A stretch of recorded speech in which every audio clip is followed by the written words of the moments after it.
ज़िंदगी कामयाब करने के लिए, उसको सफल होने के लिए हमें 3 लोगों की ज़रूरत होती है। जैसे कि पहले हमारे माता-पिता की मेहनत, दूसरा हमारे जो शिक्षकगण हैं उनकी मेहनत है। अगर ये दोनों की मेहनत अच्छी लग रही है, अच्छी कर रहे हैं और बच्चा भी मेहनत कर रहा है, पढ़ने में ठीक है, तो इसके साथ-साथ में हमें फिर ज़रूरत पड़ती है सरकार की।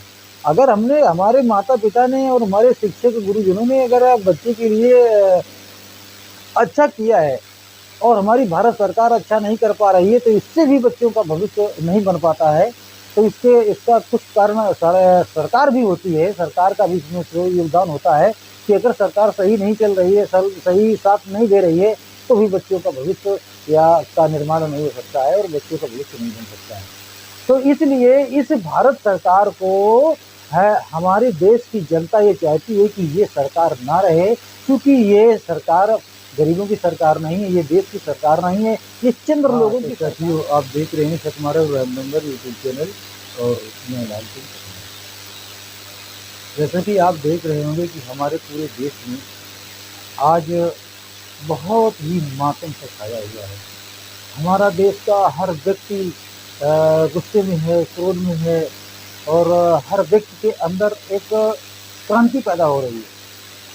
और ये क्रांति क्यों पैदा हो रही है कि हमारे देश में जो भी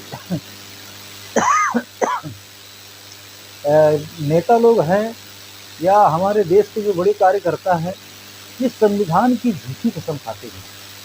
जब वो जनता के सामने आते हैं तो बहुत सब तमाम सारे वादे करते हैं, तमाम सारी बातें करते हैं और इन बातों को निभाते नहीं हैं और ये झूठी कसम खा करके संविधान पर हाथ रखते हैं और कसम खाते हैं कि हम बाखूबी ईमानदारी के साथ में हम जनता, इस समाज और इस देश के साथ में कार्य करेंगे।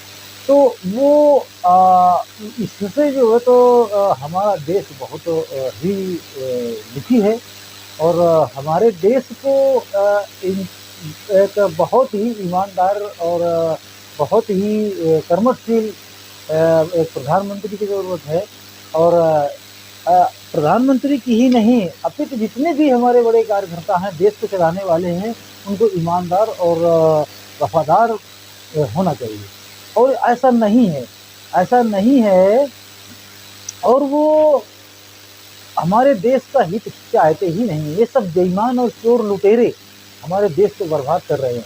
हमारे देश की जनता आज सड़कों पर है। ऐसा नहीं है कि केवल ईवीएम पर ही हो।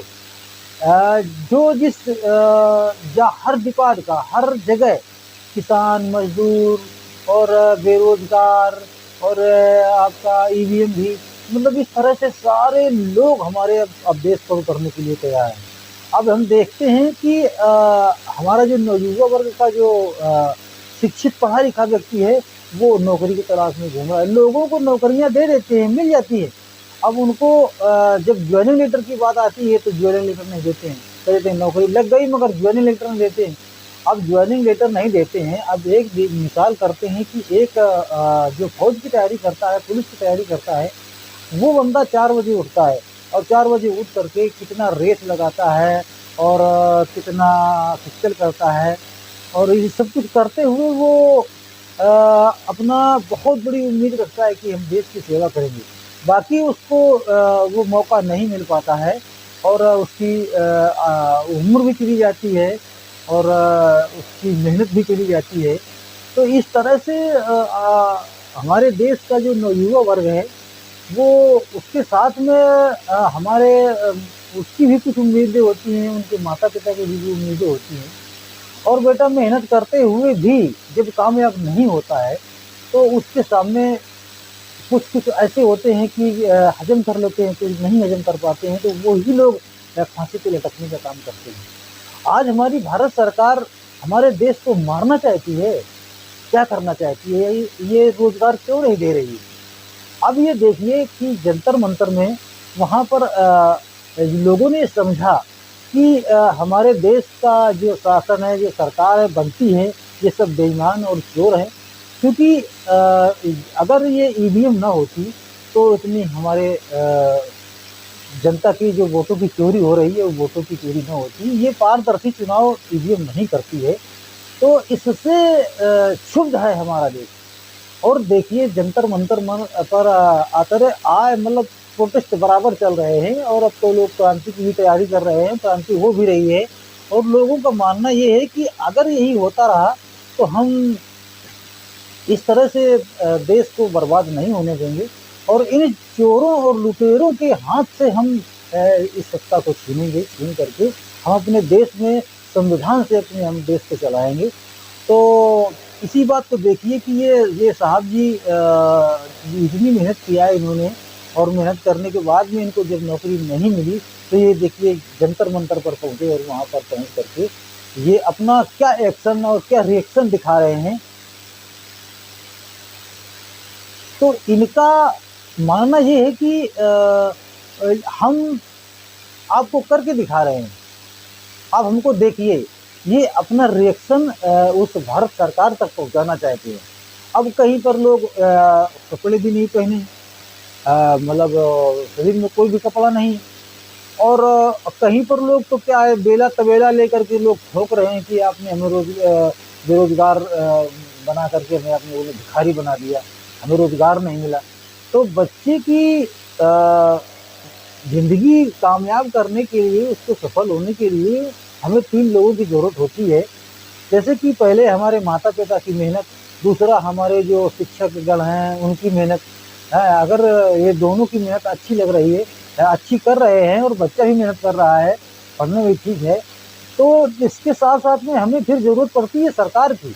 अगर हमने, हमारे माता पिता ने और हमारे शिक्षक गुरुजनों ने अगर बच्चे के लिए अच्छा किया है, और हमारी भारत सरकार अच्छा नहीं कर पा रही है, तो इससे भी बच्चों का भविष्य नहीं बन पाता है। तो इसका कुछ कारण सरकार भी होती है, सरकार का भी इसमें योगदान होता है कि अगर सरकार सही नहीं चल रही है, सही साथ नहीं दे रही है, तो भी बच्चों का भविष्य या का निर्माण नहीं हो सकता है, और बच्चों का भविष्य नहीं बन सकता है। तो इसलिए इस भारत सरकार को है, हमारे देश की जनता ये चाहती है कि ये सरकार ना रहे, क्योंकि ये सरकार गरीबों की सरकार नहीं है, ये देश की सरकार नहीं है, ये चंद्र लोगों की सरकार है, चंद्र लोगों के लिए काम कर रही है। और हमारा पूरा देश हमारा आज दुख में है, और पूरे देश को हमारे कष्ट है, और ये हमारा पूरा देश अब क्रांति करना चाहता है। अगर ये सरकार बदली नहीं, ईवीएम बदला नहीं, तो हमारे देश में लोगों के अंदर बहुत कुछ कर जाने की उम्मीद है, और वो कर भी देंगे। तो इसलिए मैं ये चाहता हूँ कि हमारा जितना भी हमारे देश का साथी है, जितना भी हमारा यूट्यूब चैनल देखने वाले हमारे साथी हैं, सब मैं साथियों से ये कहना चाहूँगा कि आप लोगों के अंदर वो भी जज्बा होना चाहिए अपने देश के लिए मर मिट जाने की बात जब तक आपके मन में नहीं आएगी। आप अपने घरों में पड़े रहेंगे, अपने धंधा बेकार और नौकरी पे अगर लगे रहेंगे, और इस देश के लिए आप एक नज़र नहीं डालेंगे, इस देश की तरफ नहीं देखेंगे, तो आपके आगे आने वाली जो पीढ़ी है, वो पीढ़ी आप के लिए सुख नहीं मिलेगा। इसलिए जो भी लोग वहाँ जाकर के जो क्रांति कर रहे हैं, जो लड़ाई लड़ रहे हैं, वहाँ पर जो प्रोटेस्ट कर रहे हैं, धरना कर रहे हैं, तो पर्सनल उनको इससे लाभ नहीं है। वो इसीलिए कर रहे हैं कि हमारे देश की जनता खुश हो, खुशहाल हो, सभी को रोजगार मिले, और सभी जो है तो धन धान्य से परिपूर्ण हो, और सही ढंग से सरकारें चलें।